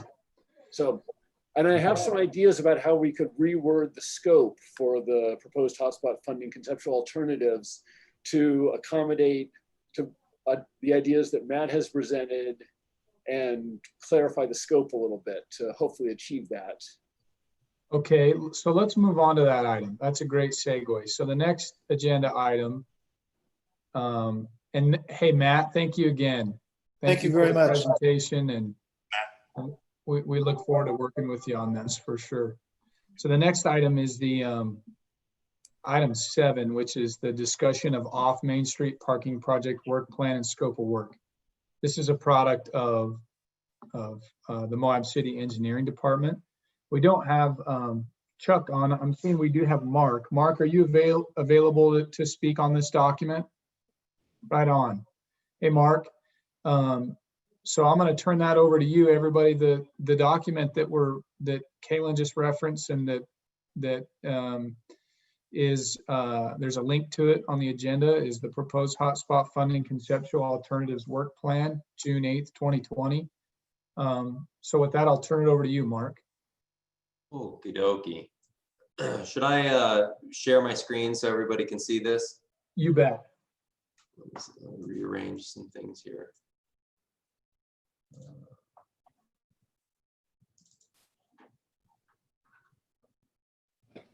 Okay, so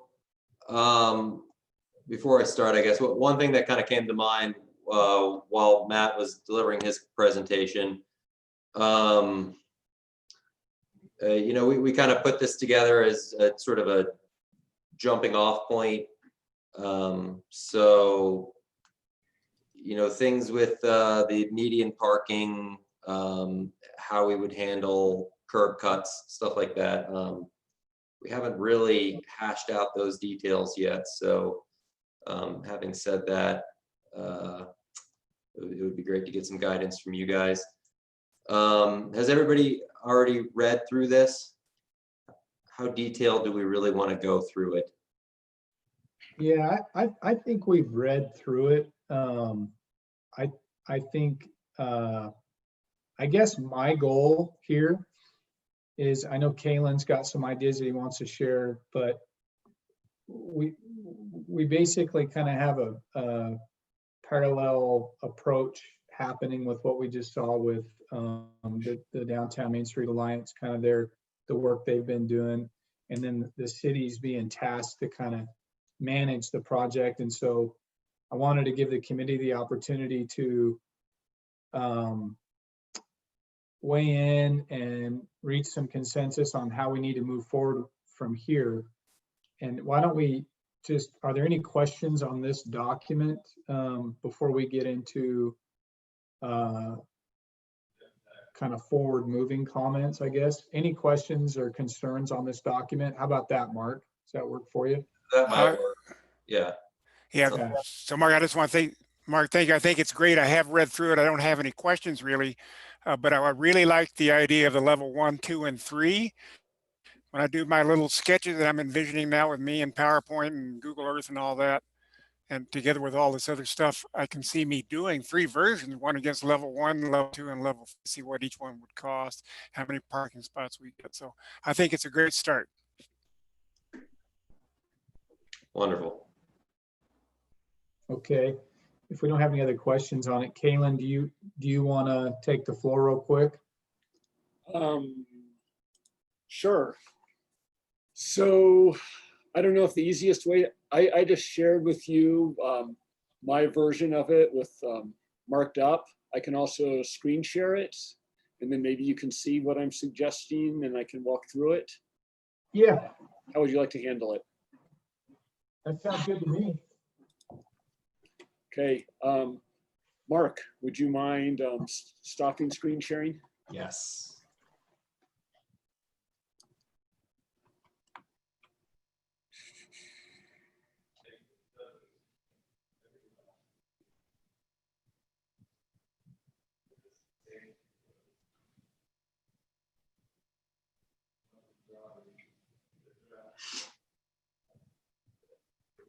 All right, do you see my Word document? Yep. Okay, so I guess just walking down through the red lines, it starts by substituting street design for parking improvements.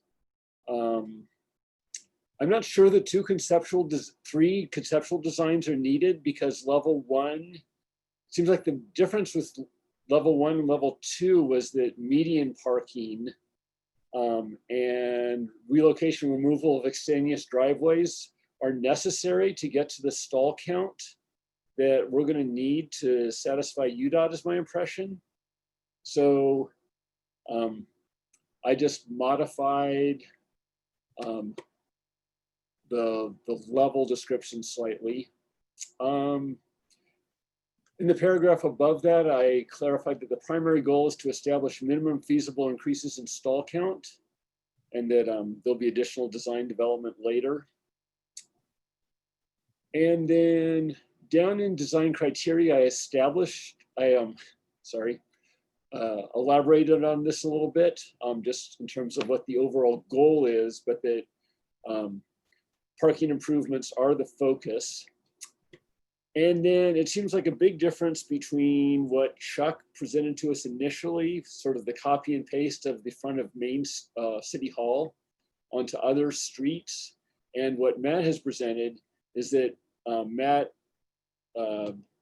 basically worked with smaller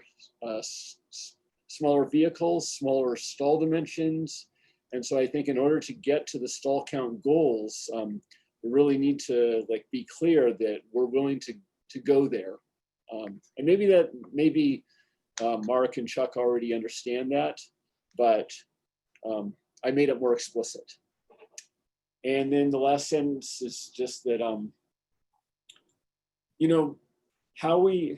how the streets are used, how we approach mobility may evolve over the coming decade. It seems like this is a really dynamic area in terms of transportation and urban design. And so maybe not investing in a lot of concrete elements at this stage, as Matt presented, like working with the existing pavement and doing cuts in that for plantings. And then that'll help keep costs down. So maybe we can get more of it done with the hotspot money. And then also give us more flexibility, as maybe we realize that some things weren't perfect and it's easier to change them and we have less invested in the future. So that's what I was trying to achieve with this wordsmithing. Okay. So if I could follow up on a couple of those things. I like what you said about level 1. We've started sketching this stuff out, and we really don't get a lot of extra spaces, assuming that we can't do median parking because we're basing it on the Center Street template. We could conceivably get a lot of that level 1 stuff done if we did layouts like Matt is talking about, with narrow spaces, narrow travel lanes, and simply striping these medians. So maybe not bringing curb up or bringing a sidewalk down the median or anything like that. So that level 1 could sort of drastically go one way or the other. It's either it makes very little difference, assuming the Center Street template, or it could potentially make a larger difference given Matt's suggestions. So again, for the sake of time, and kind of what we had discussed in our planning meetings, we had talked about kind of forming a like a focus group or almost like a subcommittee based off of this committee and some staff to kind of really focus on the work plan and start to execute that to get us the concept design and a budget by September 1st. So I'm going to throw out an idea here and see what y'all think. We can't have more than 3 committee members, on this focus group, or it's going to require a quorum or constituted quorum. So what I was thinking was asking Kaylin, Mike, and Wes Shannon to serve on this kind of focus working group, along with staff, Zachariah, and city engineering. And their first step, they could kind of start with Kaylin's red line version of the work plan, and also kind of develop a plan, to move forward, in regards to kind of the presentation that we just recently saw from the Downtown Main Street Alliance, and figure out how to kind of merge those and move forward. Because we're kind of at a point where, and this is kind of getting back to what Karen, correct me if I'm wrong, Karen is kind of alluding to, is like, okay, where do we go from here? We're at a point where we need to stop planning on how we're going to assess the off Main Street parking potential to create parking stalls and what redesign comes with it. And we need to start acting. And so I let me know what you think about this, Carly, but I like the idea of having both Kaylin and Mike on there because of their kind of technical background, but it's a city project, and I just think having as much city representation in that group is important. And then also just because the Downtown Main Street Alliance is doing so much work on this project, I think it would be good to have, Wes as a representative of that. He's also represents just the citizens also. And has a lot of good information and knowledge to kind of to bring to that group, also as kind of a conduit to the work that they're doing. I don't feel like I necessarily need to be on there as much as the 2 city council members and Wes, and start meeting right away as much as possible. These aren't going to be public meetings to kind of forward the work and then just report back to the committee. Thoughts on that from the group?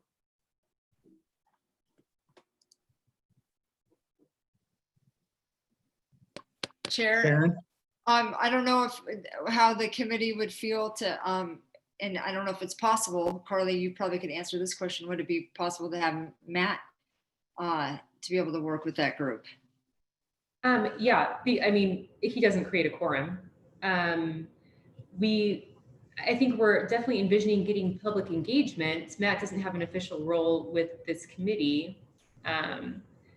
If he would want to participate, we probably would want to look into making sure, just for the sake of transparency and to cover our bases, like doing a conflict of interest form, just like we would have any other committee member. Or if we want to keep it open to, I just worry that one specific stakeholder gets a big say in such a process, and we're not opening it up to other stakeholders or people who are interested. That's just my only concern. But if it could be like him and Wes sort of preparing something and Wes delivering it during those working group meetings, that would be great. And Wes taking things back. Maybe we can achieve the same thing by just that communication between the 2 of them.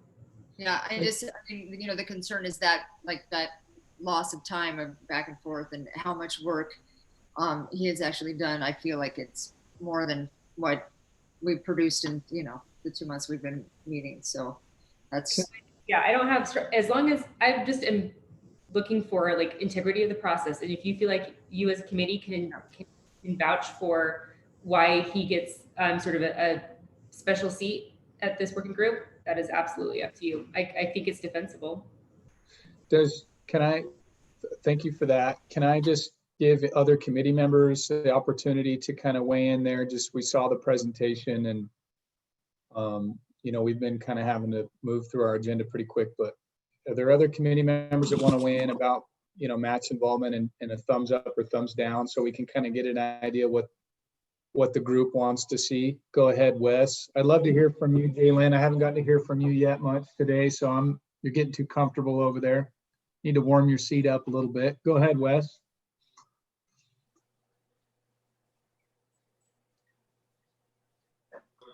Sorry. I think I'd just jump in front of everybody and then let everybody have chime in on it. But I think what Carly said, I think we just do it in that respect with just the Main Street Alliance involved in that focus group. And then, Matt would definitely be there to provide his work, and it could just come through me. So, I mean, it's all the business alliance and we're all working together. So it would all funnel through the alliance and my position. So I think that's the way to go.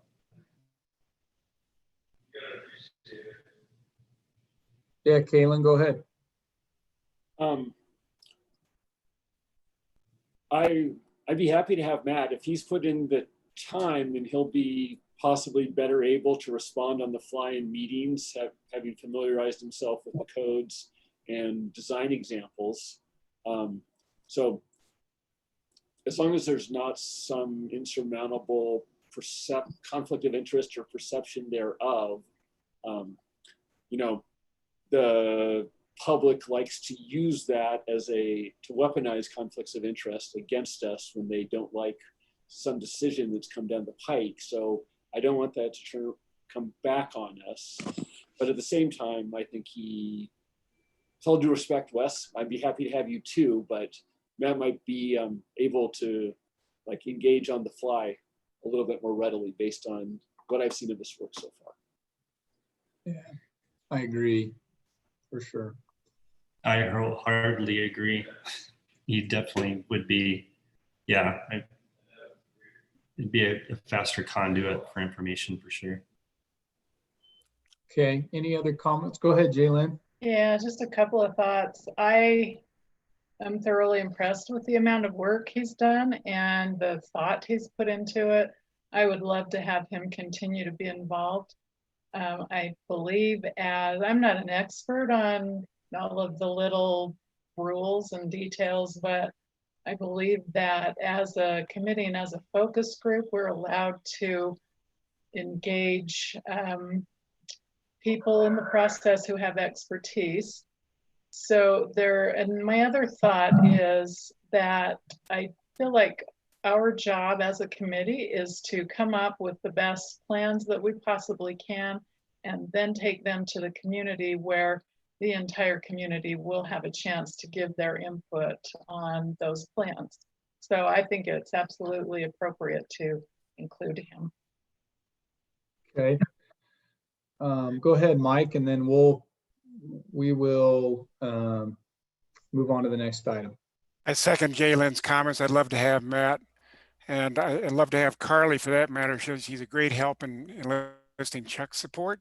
He's a busy guy. Carly's busy too, but I can see how the three of us are gonna. I mean, I see us, drafting up, sketches and so forth, and then with Carly's help going to, to Chuck in his office, and he'll say, "Oh, well, this is great, but this will never fly, you dumb," that kind of thing. So I'd love to have all the above.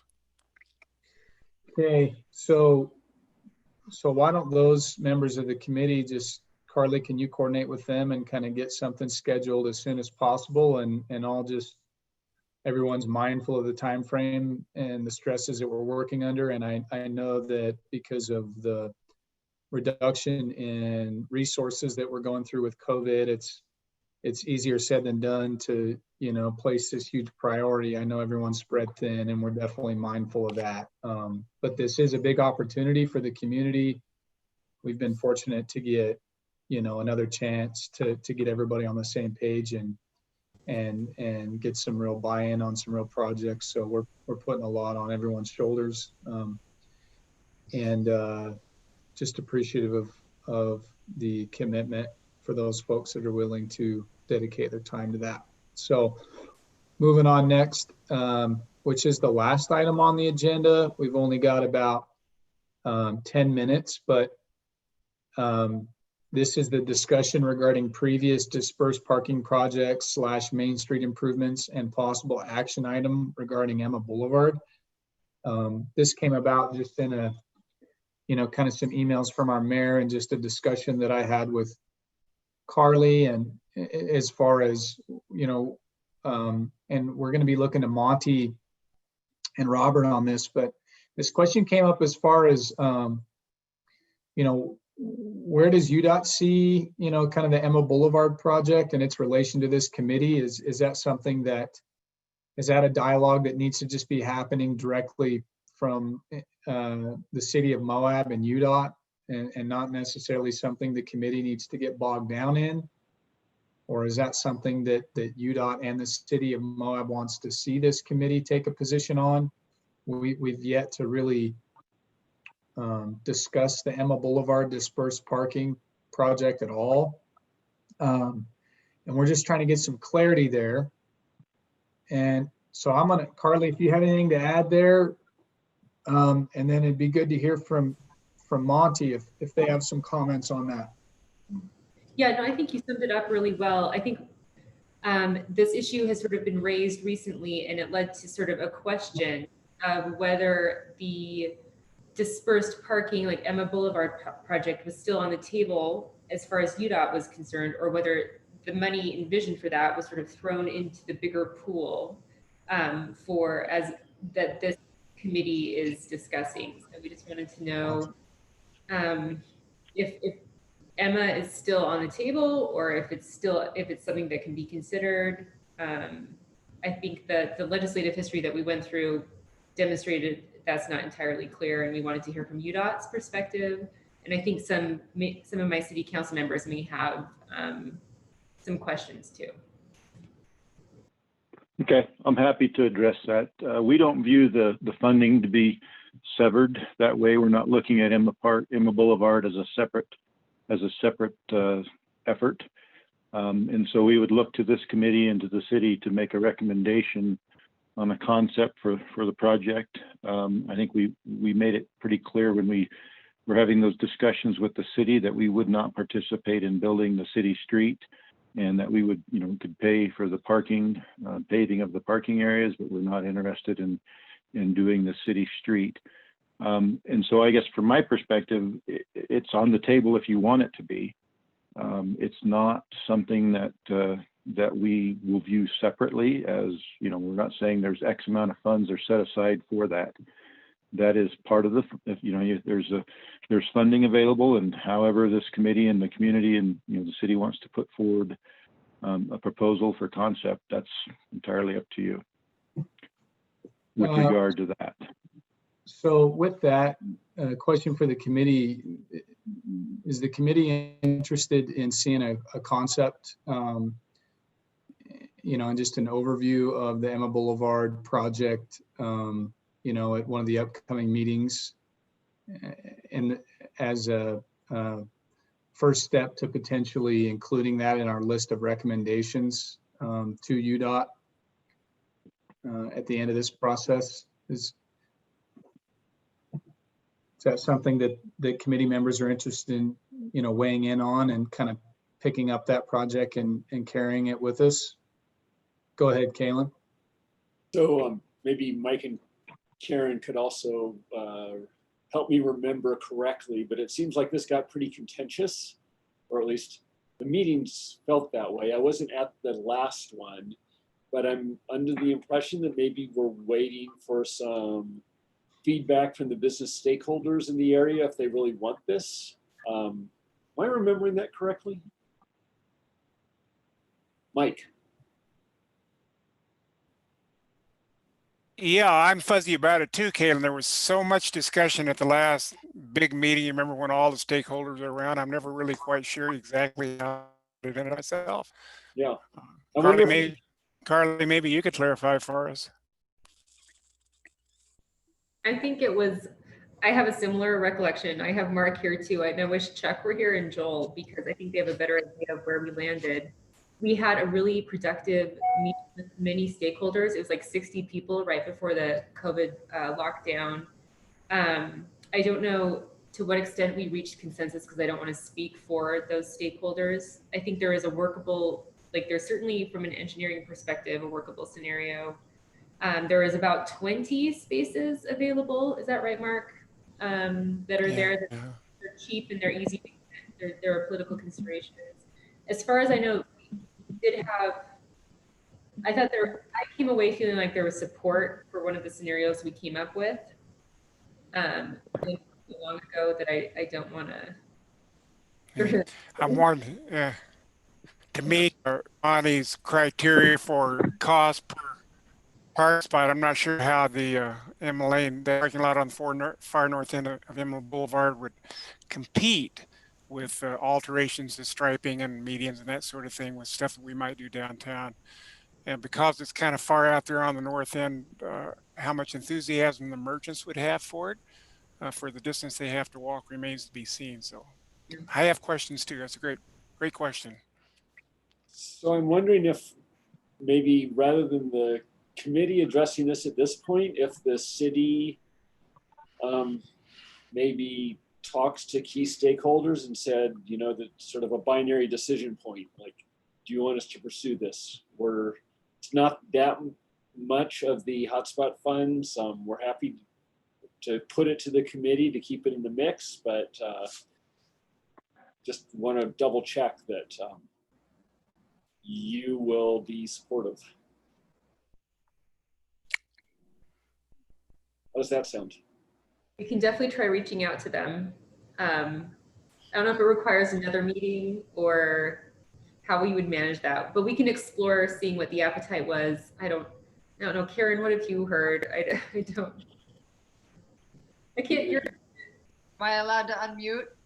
I'm like, so the